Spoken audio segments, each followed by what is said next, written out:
Пөлдер республикара иртерне муниципала реформа кашни тыдымах видем гюджем.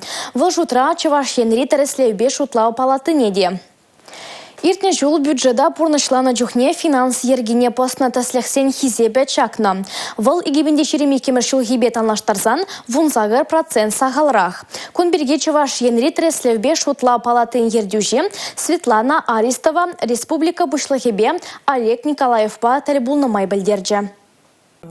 Игибинде шеремвишемеш шулда тірследа тишкері үш пуш шуджа бір худ шуры үсіне. Візен хизебе шит черхеріх пірребет анлажать. Финанс шергене поста теслехсем вара сағаланны. Куешайтларах бюджета бұрыншылал себе да бухгалтери өжі хеленже тимлеге шуғатны баларай. Таварзене туяны неде тишкерне. Улчыре яғын сакун урлы кашныне тупна. Хысна укшіне телевизор узу курны неде жереплетері Чаваш республикин тірслевбе шутлау палатын ердюжей Светлана Аристова. Каялла вундығыр миллион тенге ытла тавырны. Тада вуниге миллион тенгелих эш пужа бұрыншлаттарны. Сакас Таваганба муниципалитет ішне пірлештермеліне Чаваш республикин ердюжей Олег Николаев ырларе. Шидес шул кутыдыма цифра хадрезене кырдесіне де сүтсе явреш тәлбулура. Алексей Зотиков, Бахтияр Велиев, Чаваш ень наци телевидение.